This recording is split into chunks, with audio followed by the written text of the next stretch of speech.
Assalamualaikum warahmatullahi wabarakatuh. Alhamdulillah, syukurillah, wassalatu wassalamu ala rasulillah Sayyidina wa maulana Muhammad ibn Abdillah man istafa wa jtabahu li nubuwati wa risalah wa ala alihi wa sahbihi wa mawalah amma ba'd. La hawla wa la quwwata illa billah. Al-Mukarramun, semua keluarga besar UIN. Niki mestinya kali Jogo tuh ya. Nggih. Nek kula niku tiyang Jogo kali, karena kebetulan rumah saya itu tepat di samping Sungai Brantas. Nilnya Jawa Timur lah kira-kira begitu. Teman-teman semua, alhamdulillah ala kulli hal, kami bisa bersilaturahim di tempat ini. Moga-moga ada faedahnya, moga-moga kayak apa yang tadi disampaikan oleh MC, moga-moga ada manfaatnya walaupun itu memukul saya itu. Karena MC-nya tadi bilang, mari kita dengarkan ceramah-ceramah bermanfaat lah ini. Kok dia bisa ngukumi kalau ceramah ini ada manfaatnya, itu bagaimana ceritanya? Wong saya yang mau ngomong saja belum tentu sadar dan belum tentu yakin kalau ada manfaatnya. Saya mohon maaf ini saya datang cukup malam karena saya tadi masih berdebat kapan saya ada undangan ke UIN, itu mulai kapan saya bilang gitu. Tidak ada, saya bilang gitu. Saya ini mau jalan-jalan. Nggih, tapi jalan-jalan sambil ngaji di UIN. Enggak ada, saya bilang gitu. Ada, akhirnya nyerah dan agak malam. Saya mohon maaf. Yang paling penting moga-moga di Ramadan kali ini moga-moga Allah selalu melimpahkan rahmatnya kepada kita semua, dan moga-moga kita semua memiliki satu kepantasan untuk kemudian mendapatkan maghfirah dari Allah Subhanahu wa taala. Apapun selain Ramadan merupakan syahrun unzila fihil Quran hudal linnas wa bayyinat, tapi Ramadan kata Rasulullah sallallahu alaihi wasallam merupakan syahrun awaluhu rahmah wa awsatuhu maghfirah wa akhiruhu aidkum minan nar, bahwa bulan ini yang oleh kita dianggap sebagai bulan belanja, oleh kita dianggap sebagai bulan yang ya biasa-biasa saja begini ini, tapi ini bulan yang sebetulnya oleh Allah Subhanahu wa taala adalah bulan yang 10 hari pertama merupakan curahan rahmat, curahan kasih sayang dari Allah. Kemudian malam-malam belasan mulai tanggal 11 Ramadan sampai tanggal 20 merupakan turunnya ampunan Allah Subhanahu wa taala, dan terakhir 10 hari terakhir merupakan diskon besar-besaran bagi umat Rasulullah Muhammad sallallahu alaihi wasallam untuk terbebas dari neraka. Makanya dulu kata sahabat Jabir bin Abdullah bin Haram al-Ansari, beliau meriwayatkan, ruwiya an Jabirin anna Rasulullah sallallahu alaihi wasallam raqiya al-mimbar. Raqiya al-mimbar. Raqiya itu sama roko tulisannya sama, rof, kof, ya. Tapi itu kalau harokatnya salah, itu bisa sangat jauh maknanya. Raqiya yarko itu maknanya naik. Tapi kalau roko yarki tulisannya sama, tidak ada bedanya. Nanti perbedaan itu akan ada di masdarnya. Tapi kalau fiilnya itu sama. Yang satu maknanya naik, yang satu maknanya nyuwuk. Saman paham nyuwuk enggak? Perdukunan biasanya kalau apapun, kalau orang NU mestinya kudu paham, kalau sama persuuan itu harusnya dikit-dikit paham lah. Lah itu. Jadi kalau roqiya yarko itu maknanya naik, tapi kalau roko yarki itu maknanya nyuwuk. Nah ini an Jabirin anna Rasulullah raqiya al-mimbar. Falamma raqiya ad-darajatal ula qal amin, summa raqiya ad-darajatas saniyah faqal amin, summa raqiya ad-darajatas salisah faqal amin. Ketika Rasulullah naik ke ad-darajah itu ini loh, kayak apa itu? unda-undaan itu loh. Apa bahasa Indonesianya apa sih? Anak tangga, bukan tangga, anak tangga. Ketika naik ke anak tangga pertama, tahu-tahu Rasulullah berkata amin. Ketika naik ke tangga berikutnya, beliau kemudian menjawab amin. Ke tangga berikutnya juga lagi-lagi dakwah amin. Setelah selesai khutbah, beliau kemudian ditanya oleh para sahabat, faqulna lahu sami'nak taqul amin salasa marat ya Rasulullah. Kami semua mendengar panjenengan mengucapkan kata-kata amin itu 3 kali. Apa itu masalahnya? Apa itu yang panjenengan amini? Kemudian beliau dawuh, lamma raqitu ad-darajatal ula ja'ani Jibril. Ketika saya naik di anak tangga pertama, tahu-tahu Jibril datang. Faqal syakiya abdun adraka Ramadan fansalakha minhu walam yughfarlah.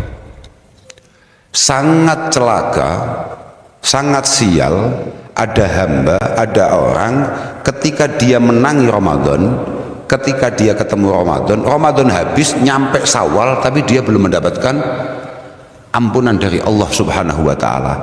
Ternyata Rasulullah nggak membela, malah Rasulullah mengatakan amin. Amin. Semoga sesial itu orang itu. Falamma raqitu ad-darajata tsaniyah qala Jibril syakiya abdun adraka walidayhi aw ahadahuma falam yudkhilahu al-jannah. Sangat sial, ada hamba, ada orang yang kebetulan berkesempatan untuk tumbuh, untuk khidmah, untuk berbakti kepada kedua orang tuanya, karena kedua itu pas untuk masuk surga. Kalau nggak dapat berarti super sial. Kemudian Rasulullah mengatakan amin. Makanya moga-moga saya, panjenengan semua, moga-moga tercatat atau termudahkan untuk berbakti kepada kedua orang tua kita. Entah orang tua kita itu masih ada semua atau salah satunya, atau mungkin beliau-beliau memang sudah dipanggil oleh Allah Subhanahu wa taala. Karena sebetulnya di hadis yang lain Rasulullah mengatakan bahwa inna rajul la yamutu walidahu wa huwa haqqun lahuma.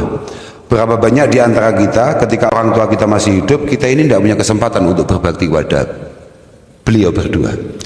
Ataupun kita ini berkesempatan berbakti tapi kita merasa bahwa masih sangat jauh cara kita berbakti kepada beliau berdua. Maka fayad'ullah ta'ala lahuma fayaktubuhu minal barin.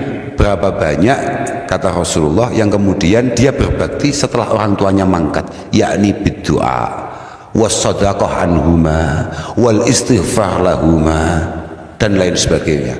Entah itu kita itu berdoa atas nama mereka semua, entah kita ini sedekah atas nama mereka, kita ini berbuat baik atas nama mereka. Tapi sebetulnya kata Al-Imam Jalaluddin As-Suyuti, berbuat baik, kita sebagai manusia berbuat baik, entah itu kita sengaja atau tidak untuk kedua orang tua kita, mereka sebagai orang tua tetap mendapatkan bagian pahalanya. Kata Imam Jalaluddin As-Suyuti, beliau mengatakan bahwa kullu amalin shalihin ya'maluhul walad yulhaqu sawabuhu li abawaihi walau lam yad'u lahuma. Bahwa semua hal baik yang mungkin ditakdirkan bisa kita lakukan, walaupun kita tujukan kepada orang tua atau tidak pahalanya, beliau-beliau sebagai orang tua tetap akan mendapatkan pahalanya. Tapi itu dibalik ya sama. Semua kelakuan buruk kita, semua kepekaan kita, mereka juga dapat, karena mereka masuk dalam dawuh ku anfusakum wahlikum naro, bahwa ada perilaku-perilaku buruk kita yang kata Rasulullah itu disebabkan oleh didikan-didikan yang keliru dari para pendahulu kita. Makanya sampean-sampean yang masih jomblo, sampean-sampean yang masih hari ini belum mendapatkan jodoh atau bahkan belum punya anak, bersyukurlah. Saya doakan terus jomblo, karena cocok betul niku. Betul. Sama tidak pernah dengar bahwa Al-Imam Al-Ghazali itu menampilkan satu hadis, oke, itu dhaif, tapi penting untuk menjadi pertimbangan kita. Salah satunya adalah hadis beliau yang mengatakan bahwa khairukum ba'dal mi'atan al-khafiful hadz alladzi la ahla lahu wa la walad. Setelah 200 Hijriah, orang pilihan itu adalah orang yang ringan beban, al-khafiful hadz alladzi la ahla lahu wa la walad. Tidak ditakdirkan punya pasangan, apalagi punya anak. Makanya moga-moga panjenengan-panjenengan yang pengen menjadi umat terbaik Rasulullah terus jomblo. Kok gak amin gue? Kamu gak pengen jadi? Oh gak pengen, ya wis. Oke, kita cari surga pintu lain. Kita cari surga jalur lain. Oke, tenang aja. Itu kayak ibu-ibu. Saya pernah ngomong sama ibu-ibu, jenengan-jenengan ini sekedar sadar kalau panjenengan sempat memiliki kesalahan kepada pasangan, kemudian minta maaf, langsung panjenengan punya akses yang sangat eksklusif untuk masuk surga. Langsung jawab, kita cari surga lain, bos. Gitu. Jadi ibu-ibu itu hanya sekedar disuruh minta maaf saja. Bukan masalah gengsi, lebih memilih diperbanyak hisabnya di hadapan Allah daripada dia harus minta maaf ke pasangannya. Ngono, aku dulu ya gumun ya. Kok iso ngono iku? Oke. Yang terakhir, orang sial kata Rasulullah atas berita, atas laporan malaikat Jibril, sakia abdun dzukirta indah walam yusalli alaik. Termasuk orang yang sial adalah orang yang lesannya tidak mudah atau tidak ringan mengucapkan selawat ketika nama Rasulullah Muhammad sallallahu alaihi wasallam disebutkan. Itu sial. Maka deh, moga-mogalah kita semua mendapatkan ampunan dari Allah Subhanahu wa taala di bulan yang sangat istimewa ini. Bagaimana? Sudahlah, kak pikir-pikir, memang sesial itu kita ini kalau sampai nggak dimaafkan, walaupun dosa kita banyak ya, kita sama-sama tahu ya. Ya saya ya kayaknya wajah-wajah sampean ya lumayan. Artinya kadang-kadang ya mikir juga kalau sampai ikinya apa tuh jadi aku kaget lagi muskil lah kayaknya apa itu cowok tuh kayak kaget bocah kok ono aku mau cerita apa sampai lali ya ses cawin ini mesti NO ya segini biasa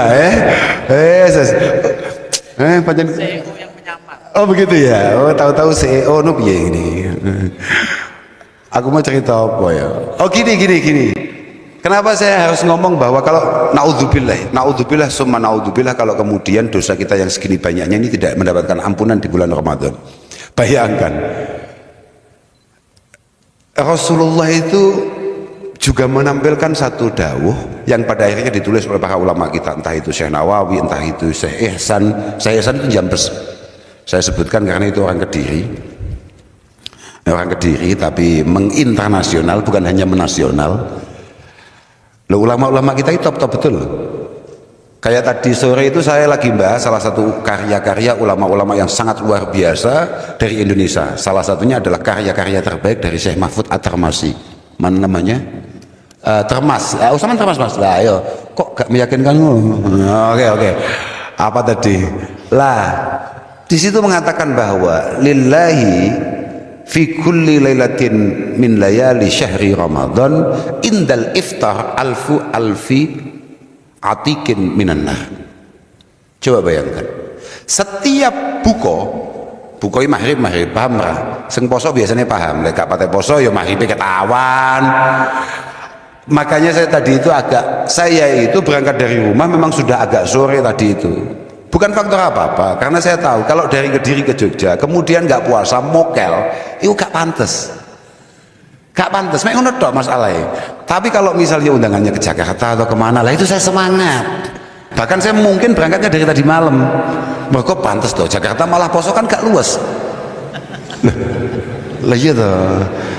Loh Jakarta itu loh Pak, Jakarta itu menarik sekali. Jakarta itu saya tahun lalu itu di Jakarta, alhamdulillah jam 8 pagi di sana sudah sarapan Pak. Artinya jam 8 itu sudah maghrib di Jakarta. Jam 8 pagi di Jakarta itu di lobi itu sudah maghrib. Adzannya sama loh Pak, adzan maghrib sama zuhur sama adzan yang lain itu sama. Jadi kita itu pikirannya sudah cocok-cocok saja. Makanya wah ini kalau ke Jogja harus sore, karena kalau ke Jogja sampai nanti kita tidak puasa nggak bagus. Jogja Pak, mek Jogja kan juga gak pantes, tapi lek soto adoh ngono wis malah sing gak apik iku poso. Gak bagus iku. Setiap kali berbuka Allah Subhanahu wa taala itu membebaskan 1 juta alfi atik minan nar. Ada 1 juta orang yang dipastikan harusnya masuk neraka, tapi kemudian apa istilahnya kalau tahanan itu diapakan, diamnesti apa? Remisi ya, mendapatkan remisi dari Tuhan untuk kemudian bisa terbebas dari neraka. 1 juta. Fa idza gana yaumul jum'ah a'taqa fi kulli sa'atin minha alfi atikin minan nar kulluhum yastaujibu an-nar. Kalau sudah malam Jumat, Kamis malam Jumat sampai hari Jumat, maka yang dibebaskan itu tidak lagi setiap iftar, tidak lagi setiap maghrib, tapi yang dibebaskan itu per jam 1 juta. Kemudian kita nggak masuk di sana, kan tolol. Loh, wakeh tenan loh itu. Nah, kalau setiap hari itu 1 juta, berarti kan seminggu itu sudah 7 juta orang yang dibebaskan itu. Lah kalau per malam Jumat per jam kali 24 jam, kemudian kita tetap nggak masuk, kan ya super tolol. Ngapain kita ini? Kita ini ngapain acaranya kok sampai tidak mampu terjangkau oleh maghfirah Allah Subhanahu wa taala yang sangat luas. Inna rahmati sabaqat ghadabi itu di mana? Kok sampai kita kok nggak kena itu? Ya kita memang super what, tapi tolonglah. Masa nggak masuk situ? Bahkan fa idza gana akhiru yaumin min Ramadan a'taqa bi adadi ma a'taq min awali syahri ila akhirih. Bahkan ketika nanti malam lebaran jumlah itu akan dihitung, ditotal, kemudian Allah kembali membebaskan orang sebanyak itu. Terus kemudian kita tetap gak masuk. Naudzubillah, kan yo iku di atas tolol iku mbah apa jenenge gak paham aku. Makanya moga-moga ya kita aman lah. Cuma gini ya, yang perlu difahami oleh kita semua, kadang-kadang ya itu berat. Puasa itu istimewa karena semua ibadah itu pahalanya jelas, kalkulasinya jelas. Illa shaum wa ana ajzi bihi, kata Allah Subhanahu wa taala. Kecuali puasa. Puasa itu memang pahalanya sangat luar biasa, tidak ada yang tahu kecuali Allah sendiri. Cuma ulama sepakat, as-salaf yarawna annal ibadah itu tidak semata-mata bisaumi wa sholati wa sa'irit ta'at wal qurbat.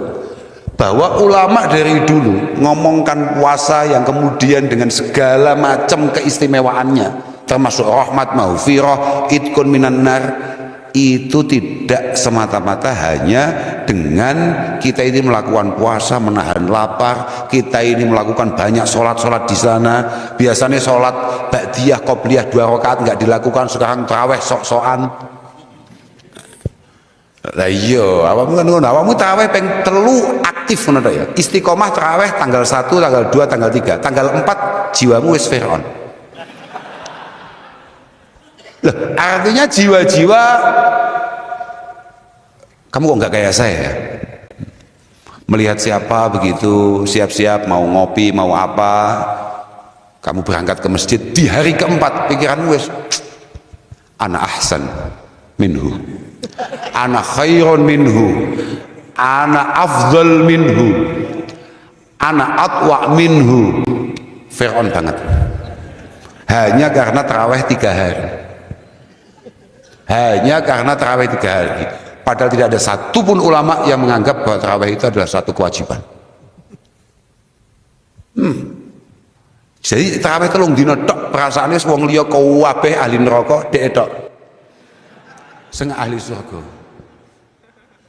Padahal betapa tidak serunya masuk surga yang segitu luasnya sendirian. Lah, iya lah saiki lho, sak uwin mlebu neraka kabeh, sing mlebu mek awakmu tok. Sepi. Kowe arep nyapa ning kono kowa dhewe. Ya Allah nuwun sewu, kanca-kanca kula teng pundi neraka kabeh. Mesti terakhir kula gak mriko lah. Sepi masalahe. Karena mergo awakmu jiwa hasudmu mesti mau gawa tekan akhirat. Kamu itu lebih suka kamu turun ke bawah daripada kamu ngajak orang lain ke atas.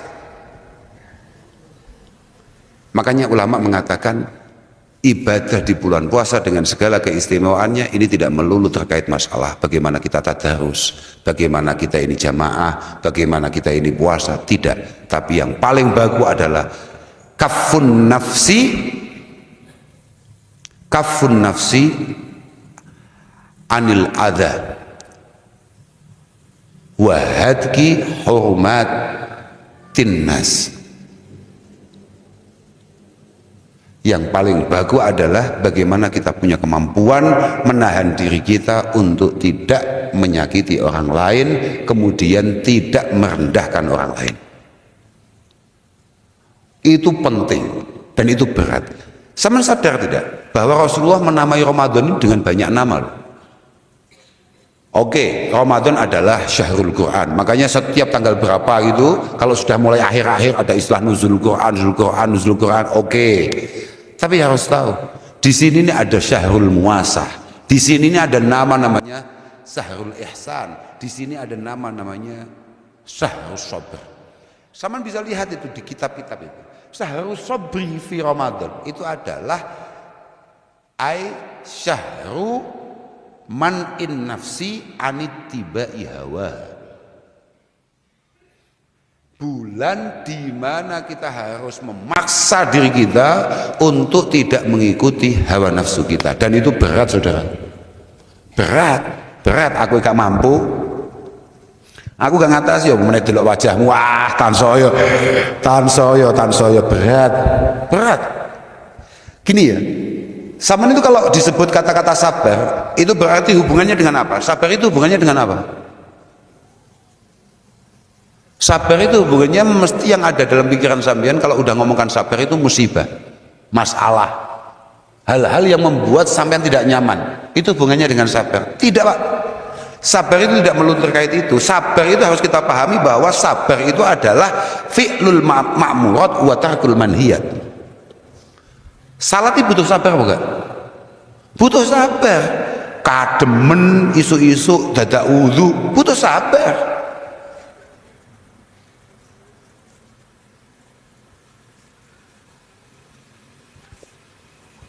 Ana bocah utange akeh terkenal dhewe sak kampus tapi bendina klambine anyar, sabar gak awake dhewe? Lah tarkul manhiyat berat itu, berat. Makanya semua ulama mengatakan kamu itu kalau pengen istimewa di hadapan Allah, tidak usah terlalu banyak ibadah, tapi pastikan tidak terlalu banyak kesalahan. Salah itu wajar, tapi kalau terlalu banyak hobi. Loh iya toh, orang salah itu biasa, tapi kalau terus salah, ya memang kan gini toh. Orang normal, orang awam itu adalah orang yang kadang-kadang baik, kadang-kadang buruk. Tapi kalau banyak baiknya, kata Fudail bin Iyad, kalau banyak baiknya maka keburukannya harus dihapus. Orang itu tidak boleh disebut orang nggak baik kalau memang kesehariannya didominasi oleh hal-hal baik. Apakah ini tidak ada buruknya? Ada, tapi tolong dilupakan sebagai sesama. Sama kayak kita sulit untuk melupakan orang yang terlalu banyak 24 jam sehari. Kalau 23 jam setengah buruk, itu kan sulit untuk disebut sebagai orang solih.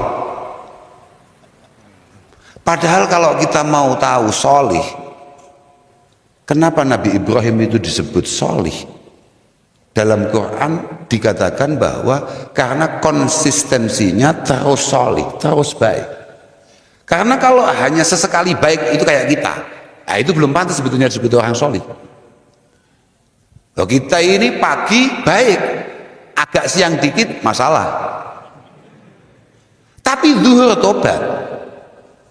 Walaupun sore bikin masalah lagi. Nah, kan itu biasa. Makanya kita ini sulit untuk kemudian menjadi orang yang punya kelayaan disebut sholih. Tapi moga-mogalah ada bangunan kemauan di antara kita untuk kemudian menjadi orang yang baik. Mbuh bentuke piye? Ngeten nggih. Berapa banyak dari kita, teman-teman kita kemudian merasa bahwa saya tidak pantas melakukan ini, saya tidak pantas melakukan ini, saya tidak pantas melakukan ini karena saya ini belum begini, belum begini, belum begini. Tidak. Sekecil apapun potensi kebaikan yang mungkin sampean lakukan, lakukan. Tidak usah menunggu sampean ideal untuk melakukan itu. Karena siapa tahu hal-hal kecil itu, misalnya kayak tadi, kayak saya cerita misalnya kayak ba'diyah, sholat ba'diyah, oke, mungkin sampean belum sanggup taraweh, tapi sampean mau sholat ba'diyah, ba'dal isya, 2 rakaat saja sudah. Itu sudah fi hukmi qiyamil lail bagi orang kayak sampean. Kak jamin gitu. Ketika sampean memiliki keseriusan untuk melakukan itu, sambil selalu menyadari bahwa panjenengan nek aku kon tarawih. Aku tarawih imamnya rodok dawa didik, suratnya rodok dawa didik wis ngersulo. Saya katakoki, cara ning Jogja iki, imam cepet kambe imam rodok suwi ngono semangat dia awakmu dadi makmume. Iya, saya itu sebelum puasa satu ketika makan. Lah ketika makan itu sambil nunggu pesanan makan itu jadi, ya di Jogja ini tahu-tahu ternyata di samping itu ada musola enak gitu loh. Ada musola enak, saya sholat di situ. Lah ketika saya lihat imamnya datang, kemudian imamnya qobliyah, saya sudah mikir, memang kita kan kriminal ya otaknya ya. Kan kan aku kan dianggap wong piye ngono kan, mergo awakmu kan deloke kan di petilan-petilan di media-media itu. Sebetulnya kan kita ya sama-sama sesatnya. Ketika saya lihat imamnya itu datang kemudian sholat qobliyah, saya langsung di hati saya, iki nek aku melu makmum iki jelas suwi. Kan ketok to, Pak. Suwi nek iki aku. Nek iki suwi iki aku. Kan ketok jelas suwi iki, jelas gak mampu aku. Daripada aku ngersulo, aku wis langsung ngongkon, saya ngajak teman-teman kan, ayo ndang komat. Dipahani ku kambek takmire aku. Mohon maaf, Pak. Nggih, Pak. Jangan sholat dulu karena kita akan segera mulai jamaahnya. Oh, mboten Pak, kula kosor. Ya kita kan sama-sama kriminal, ya biasa tuh. Tapi kriminal lo cek sholat lo ya, orang kok kriminal gak sholat. Awalu ma yuhasabu bil abdu yaumal qiyamah as-sholah. In sholahat sholahal baqi wa in fasadat fasadal baqi. Yang pertama kali ditanya Tuhan akan peribadatan kita ini masalah sholat. Kalau sholat lolos, katanya yang lain lolos. Ya sudah, saya pakai itu saja. Kriminal pokok lolos, mergo sholat. Aku tetap sholat masuk kriminal. Ya jamaah, tetap jamaah sesuai arahan bahkan Nabi. Tetap jamaah, tapi kita bikin yang versi agak cepat. Oh no, aku dulu, waduh sholat sunat kok suwi wong iki. Sholat sunat suwi, sholat fardu mesti atwal, jauh lebih lama. Dan ini waduh makanannya gimana, dan itu tidak baik. Sholat mikir makanan itu tidak baik. Makanya Rasulullah selalu meminta kita iftar dulu sebelum sholat, karena jangan sampai ketika kamu takbir pikiranmu makanan gitu loh. Iftar itu hanya sekedar membatalkan. Lawamu gak rong piring ya yuk entek waktu isyae ngawur, waktu maghrib entek sembrono awakmu ya. Ini gak gitu konsepnya. Enggak gitu. Ya. Nggih. Makanya saya jamin lah, sampean pokoknya hanya sekedar apalah ibadah-ibadah yang kira-kira sampean mampu. Saya di mana-mana selalu mengatakan la yukallifullahu nafsan illa wus'aha. La yukallifullahu nafsan illa wus'aha. Itu kan semua orang selalu mengatakan bahwa Allah tidak akan membebani kalian akan sesuatu yang kira-kira kalian nggak mampu. Itu kan pikiranmu adalah perjalanan hidup. Enggak. Sama bisa lihat di semua tafsir yang ada, itu hubungannya sama ibadah. Artinya Allah tidak akan memerintahkan satu peribadatan, satu ritual ibadah, satu wadifah ibadah yang kira-kira membuat sama semua keberatan. Enggak. Bahkan Nabi itu tarawih hanya berapa hari. Kemudian dipatahkan dengan beliau tidak keluar dari rumah. Karena khawatir kalau ini diteruskan nanti dijadikan wajib. Oh no, lagi cocok. Karena tahu. Karena akhir zaman umat Rasulullah kayak kita. 5 waktu yang bleset, apa maneh? Oh no, lah. Gus, sekarang itu kan ada warna. Kalau 20 rakaat berarti NO, kalau sekian rakaat berarti gak NO. Ngono kan ya? Ya kuwi tololmu. Kenapa kita nggak ambil yang dikit aja, Gus? Kan nggak apa-apa. Wong semua ini ada uswahnya, semua ini ada kuduahnya. Tetap kamu harus 20. Lah napa sebabnya, Gus? Sebabnya kowe masuk njibuk sing titik, mlakumu panggah secepat itu. Wong NU iku lamun toh digawe mek pirang rakaat kaya kanca-kancane, tetep inal kausar. Loh, iya wae. Jelas, delok bentukmu ngono kuwi. Jelas iku, jelas. Makane, sekali lagi moga-moga kita mampu mengisi bulan Ramadan ini dengan sebaik-baiknya. Paling tidak kita mampu menafikan kebiasaan buruk kita, khususnya kebiasaan yang kira-kira mampu menyakiti orang lain, itu bisa kita tinggalkan di bulan-bulan seperti ini. Makanya tadi saya sebut Syahrul Muasah. Ini bulan Syahrul Muasah itu sebetulnya al-muasah wal ihsan itu maknanya sama. Cuman Kanjeng Nabi menggunakan bahasa muasah. Kalau dalam kitab-kitab kita istilahnya kalau saya nggak salah ya muasah itu muasatil muhtajin ila ma tajudu fihi al-qulub min khairin wa fadli. Ini bulan adalah bulan di mana orang sobek, orang buruk aja kayak kita itu pengen baik. Bukan hanya pengen baik, orang seruat kita kadang-kadang di bulan ini pengen berbuat baik untuk orang lain. Padahal cahwat, bulan ini bulan macak baiknya orang ruwet. Lah nek wong-wong api-api kan tidak menunggu Ramadan. Lah tapi kalau orang kayak kita kan ya beda. Beda bentuknya beda. Bentuknya beda. Api ngenteni Ramadan panjenengan. Quranmu itu tahu mau demok liyane Ramadan kawan? Lah iya baga. Sampai bledukan. Sampai Quran itu menyesal kenapa pernah dicetak dan kemudian kamu yang beli.